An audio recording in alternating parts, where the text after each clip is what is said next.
aqui com vocês falando um pouquinho sobre evolução animal. Então, vou compartilhar aqui a minha tela com vocês. Vocês estão me ouvindo? Sim. Vou compartilhar a tela inteira para ver se não tem problema. Tá? Peraí que minha gata quer entrar no quarto.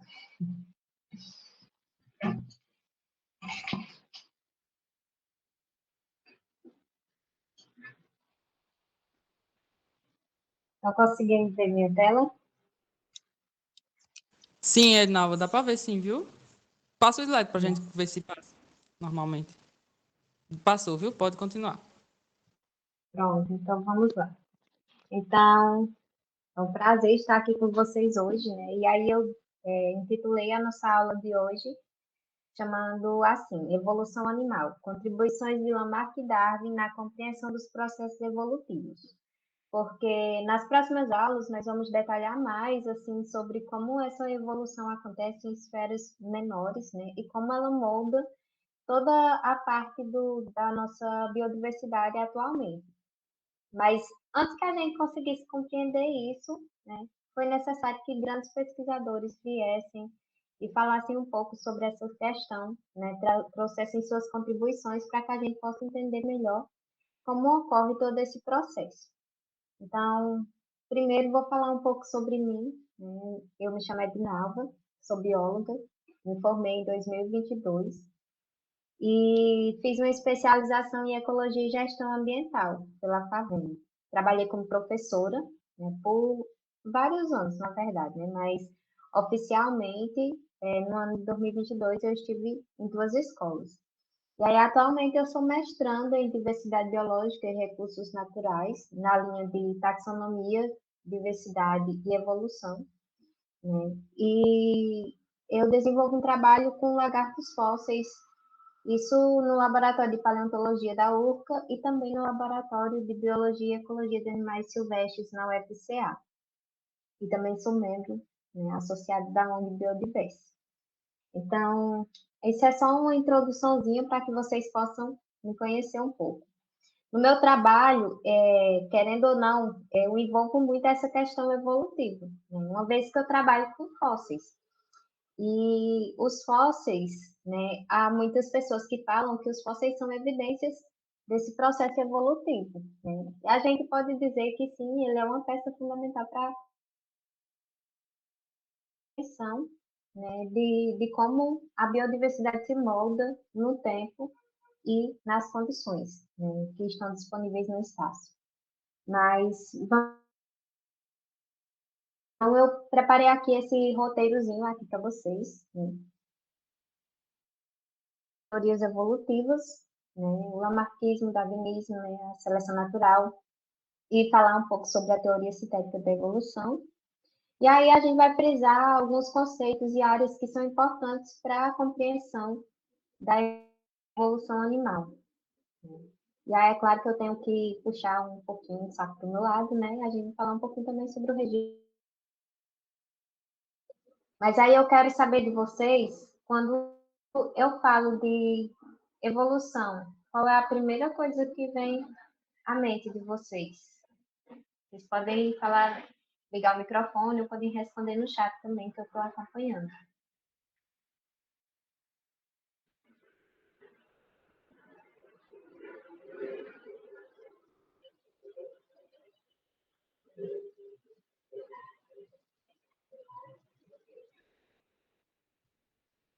Tem alguém aí?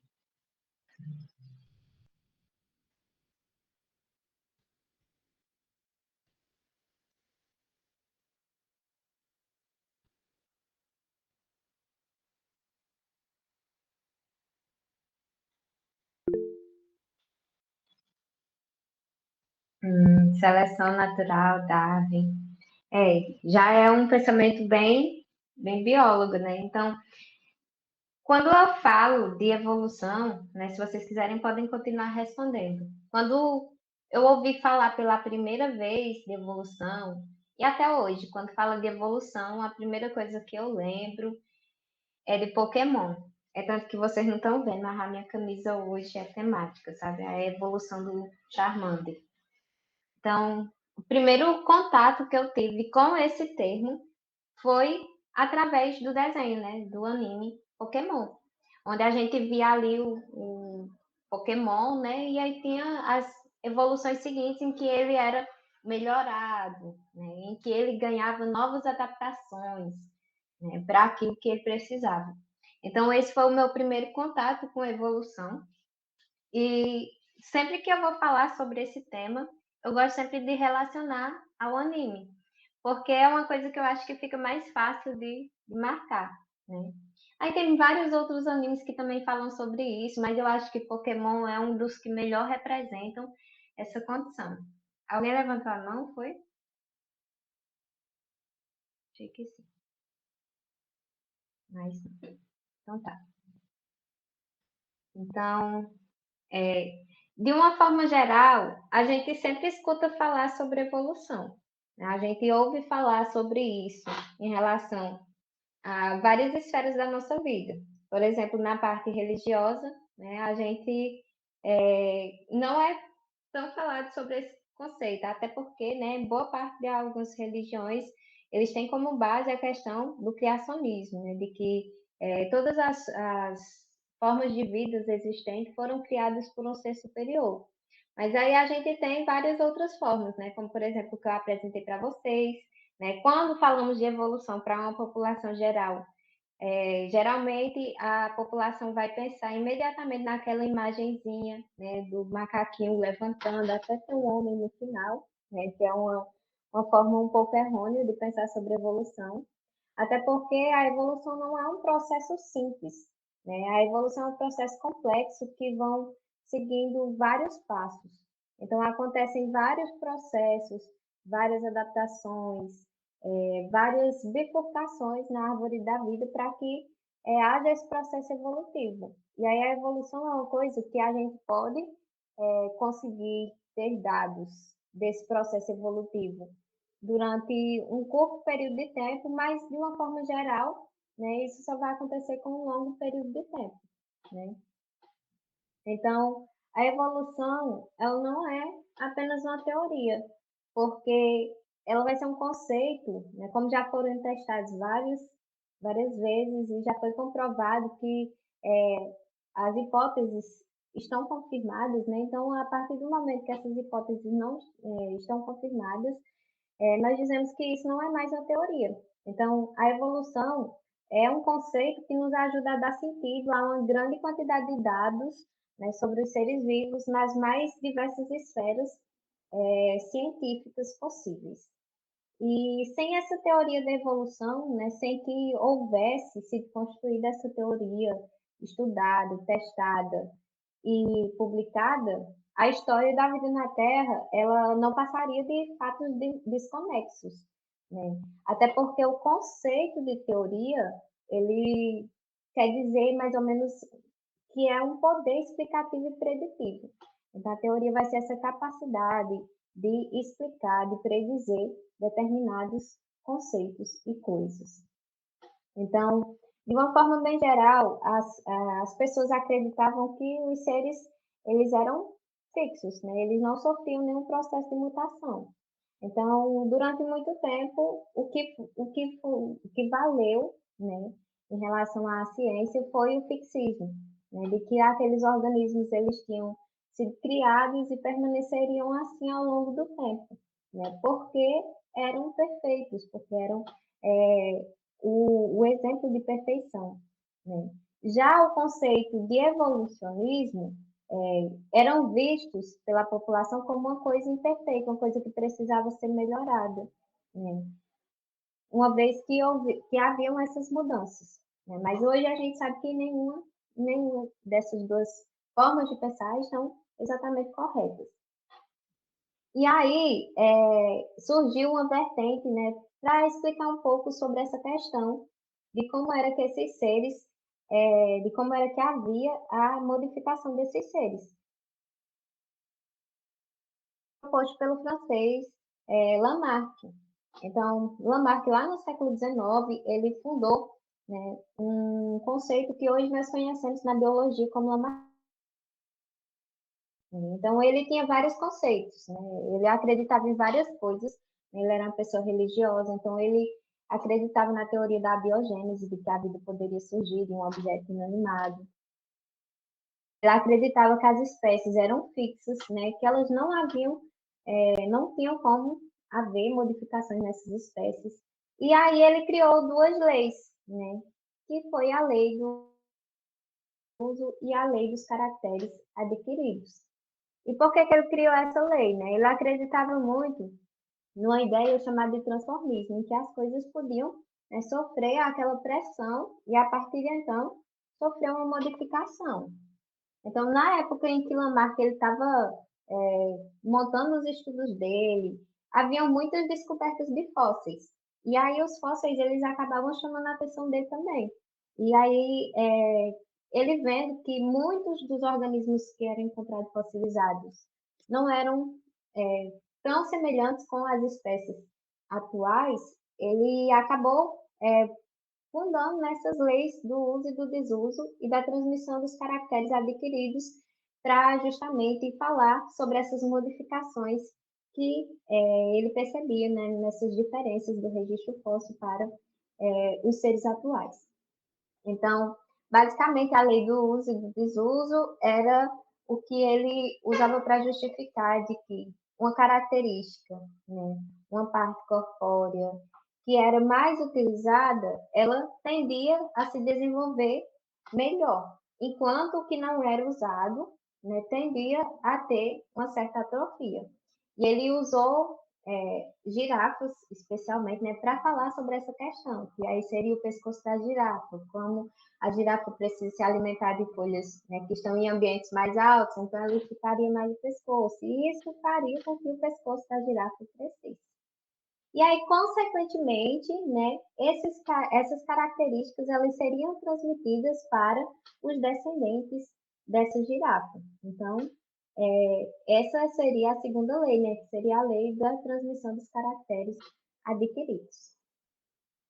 E aí, Lamarck, ele falou que o ambiente, ele causava as transformações nesses organismos, né? Então, para que esses organismos eles conseguissem sobreviver àquele ambiente, eles precisariam dessas modificações para conseguirem sobreviver, se alimentar e se reproduzir para propagar a sua espécie.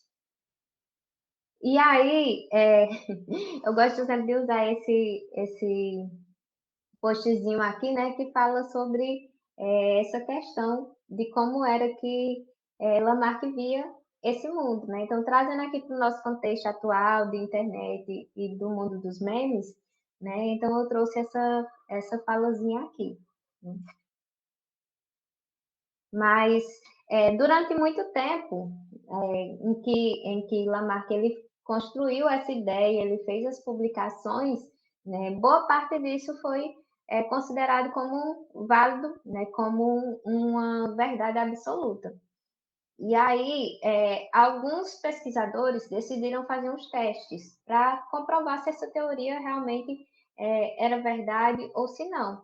E aí, um pesquisador chamado August Weismann, ele fez um teste com ratos. Ele escolheu ratos principalmente por causa da questão que os ratos eles se reproduzem em um curto período de tempo.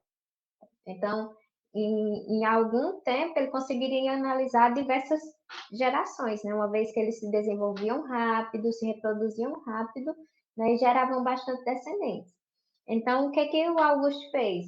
Ele fez um teste com os ratinhos, ele cortou os rabos desses ratos. E aí, toda vez que ele cortava os rabos desses ratos e eles se reproduziam, os descendentes acabavam nascendo com o rabo novamente. E aí ele foi vendo, né, que essa ideia dessa lei do uso e do desuso e dos caracteres adquiridos não era tão fiel, né, ao que acontecia realmente quando havia essa reprodução.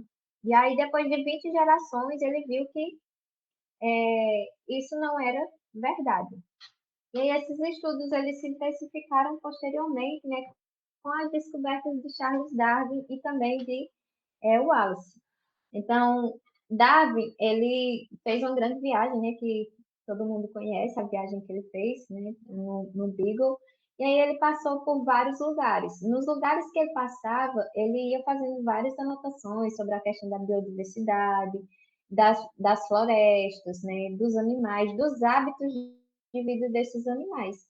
E aí ele foi vendo várias diferenças em grupos que eram semelhantes, né? Também foi encontrando vários fósseis pelo caminho, e isso foi fundamental para que ele conseguisse observar essas diferenças, para que ele percebesse que o ambiente ele não é estático, né? Que as espécies não são estáticas, né? Que há essa mudança em relação a essa composição da biota ao longo do tempo e que há essas mudanças que, consequentemente, acabam fazendo com que as espécies elas consigam sobreviver, consigam se desenvolver nesses ambientes. E aí, algumas dessas sacadas que Darwin teve foi justamente em relação ao registro fóssil, né? Então, quando Darwin chegou na América do Sul, que foi um dos principais pontos, foi o ponto essencial assim para que Darwin ele pudesse perceber essas diferenças entre a biodiversidade, uma vez que a fauna daqui da América do Sul é totalmente diferente da fauna, né, da Inglaterra. Então, ele viu que tinha algumas espécies parecidas, mas que tinha espécies que eram muito diferentes, né, que tinham uma diferença em relação ao ambiente em que eles viviam. Então, quando ele chegou na Argentina, ele viu um fóssil de uma preguiça gigante e ele percebeu que era basicamente igual, né, ao esqueleto. Então, ele começou a achar que isso podia ter alguma relação, né, que não era apenas uma coincidência, uma vez que esses fósseis que ele encontrava eram esses gigantes. Então, ele pensou, aconteceu alguma coisa para que esse animal ele reduzisse o tamanho, né? E aí, uma outra questão foi que quando ele passou, uma ema. E aí ele associou com a avestruz que ele tinha visto na África, né? Viu que eram espécies que tinham assim um porte semelhante, mas que tinham várias características diferentes. Mas o principal ponto para que Darwin ele fundasse essa teoria foi justamente a questão das Ilhas Galápagos, porque quando ele chegou nas Ilhas Galápagos, ele viu uma grande diversidade de aves, né, que eram semelhantes, mas que possuíam algumas características diferentes, especialmente o hábito, né, e os formatos do bico. Então, ele começou a observar, tanto nessas aves, quanto também nas iguanas e nas tartarugas que ele encontrou nessas Ilhas Galápagos. Ele foi vendo essas diferenças e vendo que eles eram semelhantes de alguma forma, mas possuíam as diferenças em relação ao tipo de atividade que ele exercia, ao tipo de substrato que ele utilizava. E aí ele viu, né, em relação aos jabutis, que esses jabutis eles apresentavam diversos formatos de cascos, as patas apresentavam formações diferentes, de acordo com o tipo de substrato que esses jabutis exploravam. E ele viu também o comprimento do pescoço. Então, aqueles que se alimentavam de arbustos um pouco mais altos tinham um pescoço mais alongado, enquanto os que se alimentavam de gramíneas, eles tinham um pescoço mais curto. Então, tudo isso foram algumas observações que ele foi fazendo, foi anotando, né? E depois de quase 15, 20 anos de estudos, né, ele foi elaborando essas ideias, né, através do livro A Origem das Espécies. Então, quando ele voltou de todo esse rolê que ele fez aqui na América do Sul, ele, lá na Inglaterra, tinha uma questão muito forte que era a questão, né, do matemático Malthus falando sobre o controle populacional, né, e o índice de fome, né? Então, Malthus ele estava publicando sobre quanto mais a população cresce, mais os recursos alimentares ficam escassos. E isso acaba comprometendo o desenvolvimento da população. E aí, Darwin, aplicando isso para os dados que ele obteve nessa viagem, ele viu que isso valia também para essas demais espécies.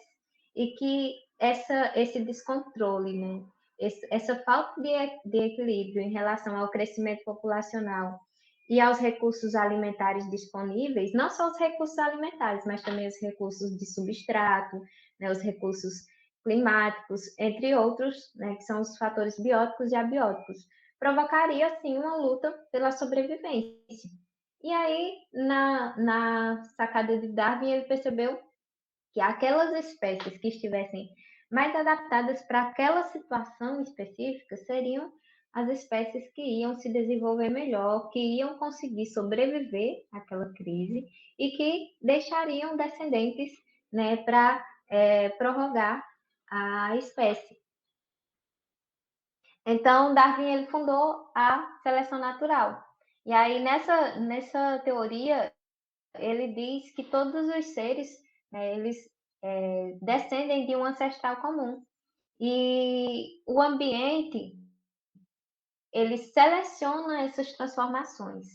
Portanto, nesse caso, nós temos a sobrevivência dos seres que são mais aptos.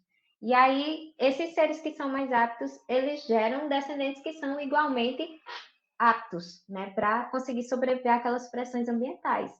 E isso gera uma reprodução diferencial, onde aqueles seres que são mais aptos para aquele ambiente, eles têm mais facilidade para conseguir sobreviver e também para conseguir reproduzir e deixar descendentes férteis, né? Então, mais um dos memezinhos que eu gosto de usar, né, que é vacilão morre cedo, mas como não se pode escrever isso cientificamente falando, então Darwin falou que o meio seleciona o mais apto, né? E esse mais apto ele consegue se reproduzir e deixar suas características, né, para os seus descendentes. Então, A Origem das Espécies, né, foi publicada um ano depois dessa data, de 1858, mas antes disso, em 1858, quando Darwin voltou dessa viagem, Wallace ele estava trabalhando numa teoria semelhante. Então, mesmo sem os recursos que Darwin tinha e sem visitar todos esses lugares que Darwin visitou, Wallace ele conseguiu chegar a uma conclusão semelhante à de Darwin. E aí eles escreveram junto um artigo falando sobre a teoria da seleção natural, né? Geralmente, quando a gente vê na academia, o crédito vai sempre para Darwin, né? Ele foi realmente muito importante. Mas o Wallace também foi fundamental para que essa teoria ela pudesse ser escrita e desenvolvida. E aí, posteriormente, no ano seguinte, Darwin ele publica A Origem das Espécies, né? Um livro que ele ficou atualizando durante muitos e muitos anos, né? Após a publicação. Então, a cada estudo que ele fazia, ele publicava um novo volume, né, com as informações adicionais da origem das espécies. E esse livro, ele revolucionou a biologia, né? Hoje em dia, eu acredito que é obrigatório todos os biólogos e pessoas interessadas na área, né, ler a origem das espécies, porque é um dos pilares fundamentais, né, para que a gente consiga entender tudo acerca da biologia. Mais um dos memezinhos. E aí, Darwin, ele só não conseguiu a teoria que ele fez, né, em relação a como era que essas características eram passadas, né, para os seus descendentes. Porque na época em que Darwin publicou A Origem da estava começando a surgir a genética, né? Então, Gregor Mendel foi contemporâneo de Charles Darwin. E aí os estudos de Mendel só saíram muito tempo depois da teoria da seleção natural. Então, atualmente, com as informações que nós temos em relação à genética, nós sabemos como essas informações são passadas, né? Essas informações, elas são passadas através do DNA, que são repassadas através, né, do genoma. Mas Darwin ele não conseguiu explicar isso. E aí, ele também não entendia como era que a evolução ela podia acontecer em esferas de populações, né? Ele acreditava que a evolução era uma coisa muito mais complexa e longa do que às vezes acontece de a gente conseguir ver nessas esferas populacionais. Então, a partir da teoria da evolução, né, da seleção natural, com a adição da biologia comparada, das homologias, analogias e tudo mais, nós, e também da genética, nós conseguimos compreender melhor, né, todo esse processo de evolução através do que a gente chama hoje como neodarwinismo, que vai ser a aplicação da teoria da evolução, né, com essas práticas modernas, vamos dizer assim. E aí, mais uma dessas perguntinhas. Então, existem evidências desse processo de evolução? O que vocês acham?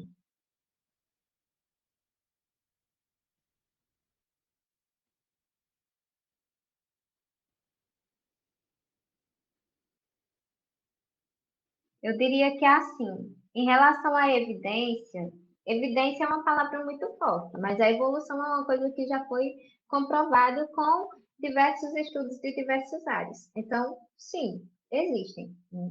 E isso a gente consegue ver através de novas novos ramos das ciências que foram se desenvolvendo com o avanço da tecnologia, que é, por exemplo, a questão da embriologia comparada, né? Então, hoje nós sabemos que os seres que são evolutivamente mais próximos, eles têm um desenvolvimento semelhante, né, por mais tempo.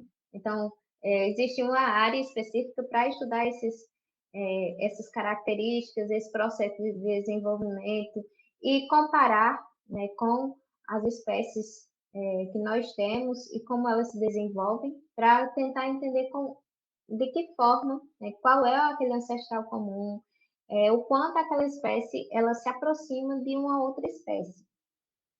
Então, aqui são algumas imagens que mostram isso, né? E aí a gente vê as várias fases, né, desse desenvolvimento embrionário em diversos desses grupos. E a gente vê que em alguns deles, né, existem formas muito parecidas por um tempo considerável. Então, isso indica dizer que aquela espécie, né, ela é mais próxima, evolutivamente falando, daquele que ela se assemelha por mais tempo do que da que ela não se assemelha.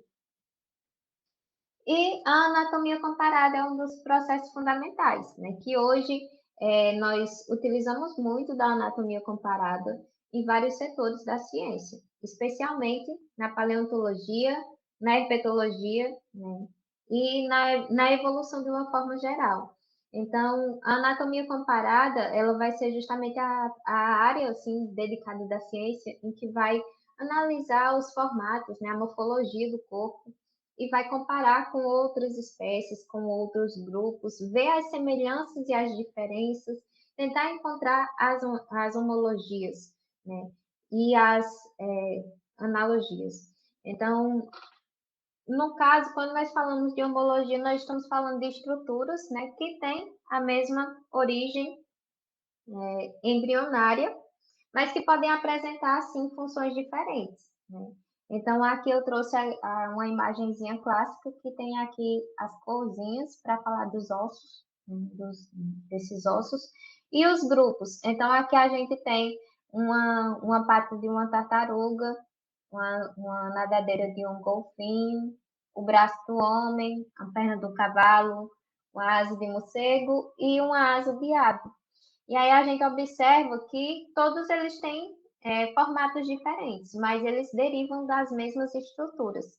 E essas estruturas, né, esses ossos que recebem o mesmo nome, embora tenham formatos distintos, eles apresentam funções diferentes para cada um desses grupos. E isso é o que a gente chama de divergência evolutiva, que é quando os mesmos órgãos, né, com a mesma origem embrionária, eles acabam divergindo em relação à função para a qual eles são utilizados nessas espécies. E aí, a analogia, né, quando nós temos um órgão que é análogo, eles vão apresentar uma origem embrionária diferente, mas vão apresentar a mesma função. Porque eu não sei para vocês, mas na minha cabeça de criança eu pensava que as asas, como um todo, né, asas de uma forma geral, elas eram mais relacionadas, né? E hoje eu sei que, na verdade, a asa de um morcego, por exemplo, é muito mais relacionada com a minha mão, né, do que com a asa de um inseto. Então, a gente vê estruturas que têm a mesma função, mas que têm uma origem embrionária totalmente diferente, né? E isso a gente chama de convergência evolutiva, que é quando esses órgãos eles se desenvolvem para desempenhar aquela mesma função, mas eles têm uma origem embrionária diferente. E aí, uma outra questão que também é estudada pela anatomia comparada é a questão dos órgãos vestigiais. O corpo pode ser muito utilizado para representar bem esses exemplos, né? Nós temos no nosso corpo vários órgãos vestigiais. Nós temos as vértebras coxígenas, né, que são a parte final da nossa coluna vertebral, que hoje em dia ela é fundidas, mas que antes ela apresentava uma função. Em outros vertebrados, né, próximos da gente, a gente vê que esses vertebrados, eles têm uma cauda, né? Então, essas vértebras cauda não temos mais. Como nós não temos, nós ainda temos esses resquícios, né, desse órgão que um dia os nossos antepassados já possuíram. O apêndice vermiforme, né? Existem muitas questões relacionadas ao estudo do apêndice, né? Porque tem alguns pesquisadores que defendem que o apêndice é importante em relação à imunidade do corpo, mas na maioria dos casos, né, a gente não tem essa função, até porque o apêndice ele não tem ainda uma função para ele, a não ser, né, infeccionar e causar apendicite, né? Então, é um órgão vestigial que fica ali, geralmente sem incomodar, mas que pode vir a causar também um desconforto. E no nosso olho, a gente tem uma membranazinha que a gente não faz uso, né? Mas ela existe, que é a membrana nictante, que é a mesma membrana que os crocodiliformes eles apresentam até hoje, né? A gente possui essa membrana, mas a gente não faz uso, que é aquela membrana que passa, né, assim para o lado, né? Igual os crocodilos e as aves fazem. E o principal, né, desses órgãos vestigiais que nós temos é os dentes cisos, né? Conforme nós fomos desenvolvendo e mudando os nossos hábitos alimentares, nossa boca ela foi diminuindo de tamanho. E isso fez com que a gente precisasse de menos dentes, mas a gente ainda possui a mesma quantidade de dentes que os nossos antepassados. Então, os sisos, hoje, que não cabem na nossa boca, eles são uma herança evolutiva que a gente tem, né? São órgãos vestigiais. E aí o registro fóssil ele também é essencial para que a gente possa entender esse processo de evolução, né? Então, eu diria que é um dos aspectos mais importantes para que a gente consiga entender como a biota da Terra, né, foi algum dia, uma vez que muitos dos grupos, né, a maior parte, na verdade, dos grupos que existiram na Terra já foram extintos, né? Hoje existe apenas uma pequena parcela de toda a diversidade de vida que já existiu no nosso planeta. E aí, como é que nós sabemos disso hoje, né? Através justamente do registro fóssil, né? Não vou entrar em detalhes de como é que ocorre esse processo de fossilização, né? Porque não vem bem ao caso, mas no geral, né, os organismos que estão fossilizados, eles estiveram presentes, viveram há muito tempo, né? E aí a gente consegue observar como eram essas formas de vida, que estruturas elas tinham, é, tentar entender para quais funções eram utilizadas e conseguir compreender mais ou menos como era essa biota e o quanto essa biota mudou em relação a essa questão do tempo geológico. Então, atualmente existem vários tipos de fósseis, né? Nós consideramos tipos de fósseis os restos de organismos vivos, né, que são os mais comuns, né, os que a gente mais conhece, que são os somatofósseis. E aí a gente conhece também os icnofósseis, né, que os icnofósseis vão ser as marcas que foram deixadas pelos organismos, porque às vezes os organismos não se preservam, mas as pegadas, fezes, né, as marcas de reprodução acabam se preservando. Então, tudo isso também faz parte do registro fóssil e também são importantes para que a gente consiga entender esse processo evolutivo. E existem várias dessas formas de fossilização. Aqui no Ceará é muito comum a gente encontrar fósseis, né, aqui na Bacia do Araripe, na Chapada do Araripe, fósseis em forma de impressão, ou então em formato tridimensional das concreções, né, da formação Romualdo, ou as impressões da Pedra Cariri e de outras formações. Mas nós temos também outros tipos de fossilização, como, por exemplo, as fossilizações por mumificação, né, que são em relação ao gelo, né, espécies que ficam preservadas, né, nessa parte. E a gente tem também a preservação com âmbar, né, que também é importante nesse quesito. E aí, trazendo tudo isso de volta aos estudos de Darwin, né, então as espécies elas acabam apresentando uma descendência com modificação.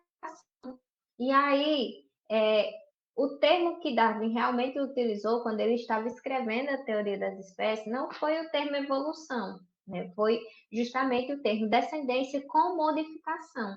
Então, ele não falou que as espécies evoluíam, né? Ele falou que as espécies elas apresentavam uma modificação e essa modificação era passada adiante, né? E assim sucessivamente. Mas diante de todas as explicações dele do que ele escreveu, as pessoas entenderam esse processo como um processo denominado de evolução. E aí, evolução foi aquele termo que pegou e ficou para justificar essa teoria.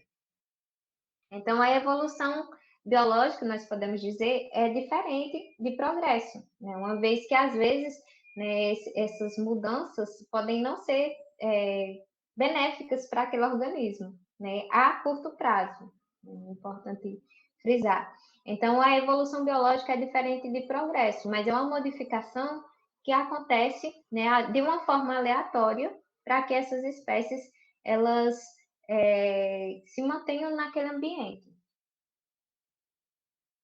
E aí, trazendo para a questão do que nós estudamos hoje em relação aos cladogramas, às árvores filogenéticas e tudo mais, quando nós analisamos um desses materiais, né, nós entendemos hoje, né, e também em relação ao registro fóssil, ao tempo geológico, nós entendemos que quanto mais para trás nós observamos essa árvore da vida, né, mais parecidos eles vão ficando, né? Então, as espécies que têm características mais próximas uma da outra em relação à árvore evolutiva, evidenciando assim, né, esse nível de parentesco.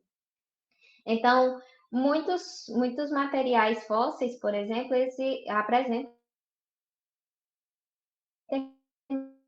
linhagem. Isso é uma coisa importante para que a gente consiga mapear quando surgiram determinadas estruturas, né, desses animais ao longo do tempo geológico. E um caso que eu gosto de citar sempre, né, que não tem como deixar de fora, é o da Archaeopteryx, né, que era um organismo que apresentava ali características de dinossauros, né, mas também características de aves atuais. Que surgiu e que se modificou bastante, né, desde o seu surgimento, foram as baleias.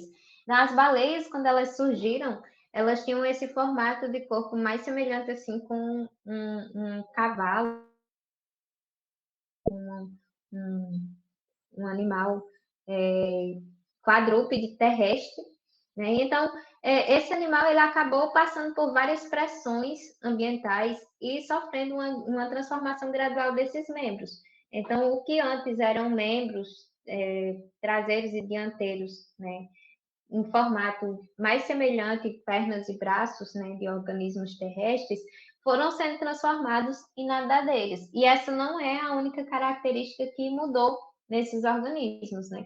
Então, esses membros posteriores, eles reduziram o tamanho, né? Tanto que as nadadeiras, se vocês observarem as nadadeiras mais próximas à cauda, elas são menores em relação às nadadeiras anteriores, né? As que estão mais na frente.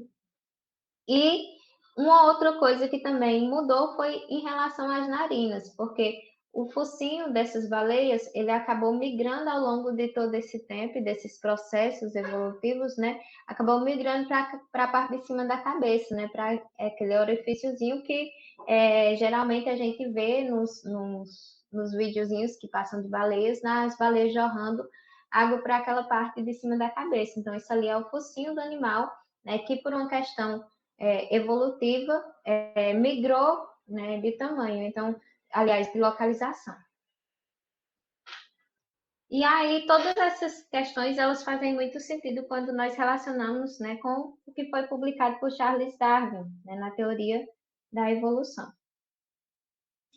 E aí, trazendo para um contexto, né, onde a gente introduz essa parte do nosso curso, né, nós temos aqui, essa foi mais ou menos um conceito introdutório, para que a gente possa falar melhor sobre os grupos e as diversidades, os processos evolutivos que esses grupos passaram ao longo, né, do tempo.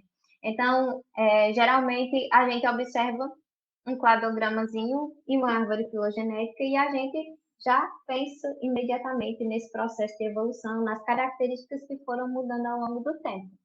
Né?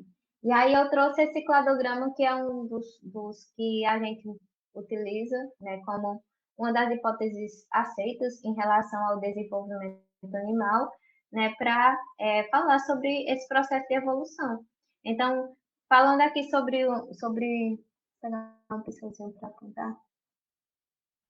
Falando aqui sobre esse processo, né, de evolução animal, a gente tem aqui um cladogramazinho, né, onde aqui a gente observa algumas características, né, e alguns grupos. Então, nós temos aqui um ancestral comum, que é representado como um protista flagelado, né? E aí, essa linha de desenvolvimento, né, que é mais ou menos o tempo em que esses organismos surgiram, quais características surgiram primeiro e quais características surgiram depois. Então, atualmente, todos os animais, né, são multicelulares, eucariontes, né, e apresentam diversas células, né, que apresentam funções diferentes. Então, no caso aqui, né, nós temos aqui em relação a esse quesito, a multicelularidade, né, o desenvolvimento embrionário, né, dos poríferos aqui, que nós vemos que apresenta mórula e blástula. E aí, esses organismos, né, de poríferos, eles têm o sistema aquífero, né, sem tecidos verdadeiros, eles vão ter apenas células que são especializadas em determinadas funções. Então, eles são, tecnicamente, animais que vão possuir um corpo mais simples, né, e tudo mais. Mas aí, com o surgimento de novas características, nós vamos tendo grupos mais complexos, como, por exemplo, em relação ao desenvolvimento embrionário, né? O surgimento da gastrulação. Né? Então, o surgimento dessa condição embrionária acaba gerando um grupo que a gente chama de eumetazoa, né? Onde todos os organismos que apresentam esse formato de desenvolvimento embrionário, né, essa gastrulação, eles vão estar agrupados nesse eumetazoa. E aí a gente pode observar que é basicamente a maioria dos animais que nós temos registro hoje. Então, eles são também diblásticos, né? E aí a gente tem um grupo quinidário. E aí, a partir de então, os organismos que surgem, eles são fiblásticos e eles vão apresentar uma simetria bilateral, né, onde eles vão ter o formato corpóreo, né, semelhante tanto do lado direito quanto do lado esquerdo. Né. E aí a gente vê os demais grupos que a gente estuda, né, que é os protostômios, onde a gente vai ter um grande grupo, né, dos platelmintos, dos nemátodas, dos moluscos, anelidas e os artrópodes. E aí, esses protostômios, nós vamos dividir eles em dois grandes grupos, que são os celomados, em três grupos, né? Os celomados, os pseudocelomados e os acelomados. Então, como é que acontece essa divisão? Essa divisão ela vai acontecer por causa de uma cavidade corpórea que vai formar as vísceras. Então, até o momento, esses organismos, né, até a quinidária, que esses organismos, eles não tinham uma formação, né, de órgãos específicos para determinadas coisas. Então, essa formação desses órgãos, dessas cavidades, elas vão surgir a partir dos platelmintos.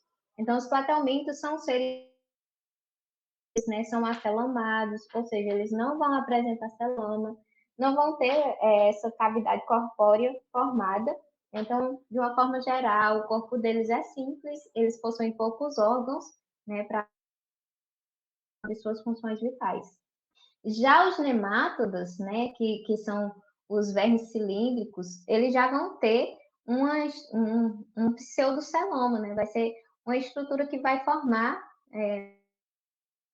uma cavidade, né, que não vai ser tão desenvolvida, mas vai ser um indício, né, da formação dessa cavidade nos organismos vivos. E aí, a partir dos nemátodos, né, então os moluscos, eles vão ser organismos celomados, ou seja, eles vão possuir esse celoma, e esse celoma ele vai conseguir produzir essa cavidade corpórea e os órgãos viscerais que esses animais apresentam, né? Então, a gente já vê uma complexidade maior em relação ao corpo desses animais. Então, eles vão ser mais complexos, os órgãos vão ser melhor desenvolvidos, vão apresentar mais funções, né? E vão conseguir, vão ser mais especialistas, digamos assim, esses órgãos eles vão se desenvolvendo e vão sendo mais específicos para determinadas coisas. E aí a gente vai surgindo também outras características, como por exemplo a metameria, né, que vai ser a parte da segmentação do corpo desses animais, que é observado tanto nos anelídeos quanto nos artrópodes, né, que vão ter o corpo segmentado, e alguns desses órgãos eles vão se repetindo nesses metâmeros, né, nessas divisõezinhas dos corpos desses animais. Aí, a partir de artrópode, nós vamos à formação de um exoesqueleto, né, quitinoso, que vai dar uma maior rigidez, né, ao corpo desse animal. Então, essa rigidez ela vai funcionar mais ou menos como uma armadura, né, para que esse animal ele consiga se desenvolver e sobreviver ao ambiente. E aí, o outro grupo, né, que nós vamos estudar depois, vão ser os deuterostômios, né, que vão agrupar os animais deuterostomados, onde a gente observa ali a simetria bilateral nos cordatos e a simetria pentarradial nos equinodermos, né?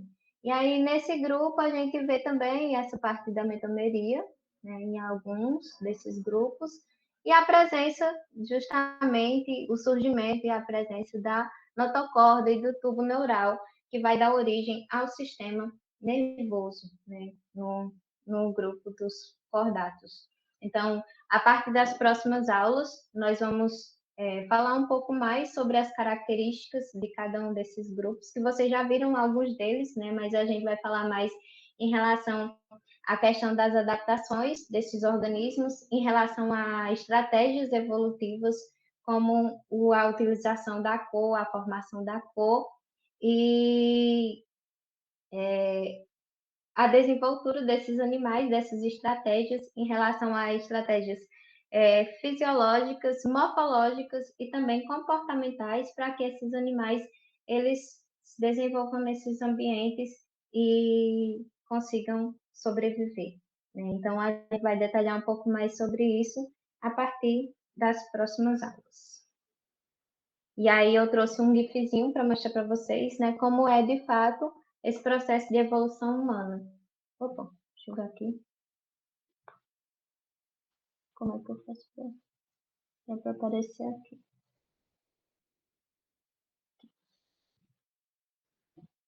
Então, geralmente as pessoas pensam que é um processo simples, mas na realidade, né, são várias adaptações, vários pontinhos que vão surgindo, várias características que vão surgindo ou sumindo, né, para que essas espécies elas passem por esse processo de modificação.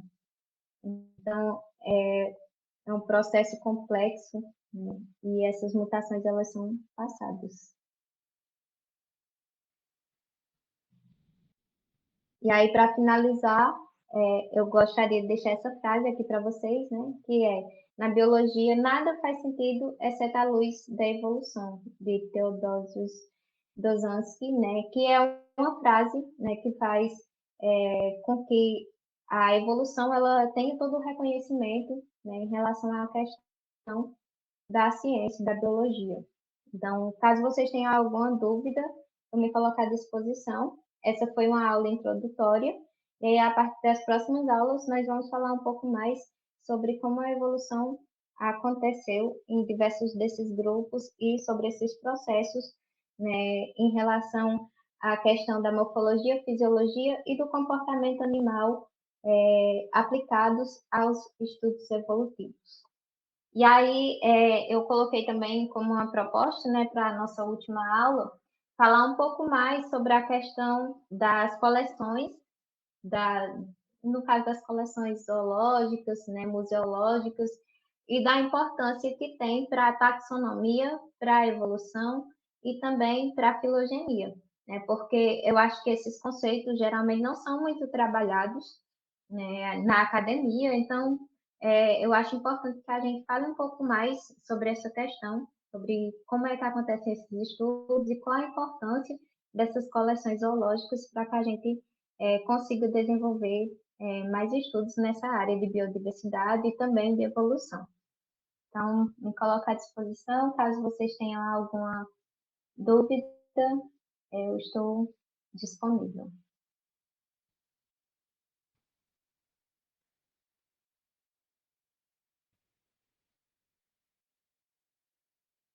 Sim, eu até ia perguntar para vocês, porque eu prefiro fazer a aula remoto, né, sem ser gravada. Então, se vocês preferirem, eu prefiro que seja assim. E aí seria de tarde também, né? Vocês votaram lá e disseram que preferem à tarde, de sábado, então para mim dá certo, né? E aí a gente fica assim, né, às 2 horas da tarde, para falar um pouco sobre evolução animal.